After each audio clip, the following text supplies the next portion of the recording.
How to fix Modern Warfare 2 stutter and frame drops error. 1. Check your system requirements. Upgrade your hardware if needed. 2. Tone down your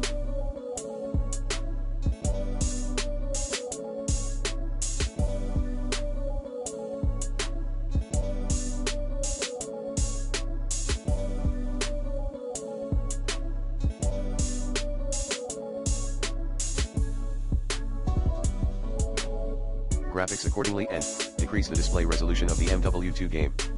3. Updating the game.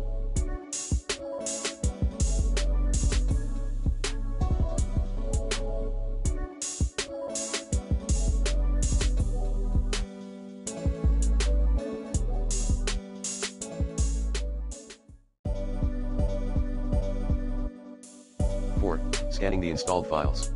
Like this. 5. Updating your GPU drivers using the recommended Avast driver updater in this video guide.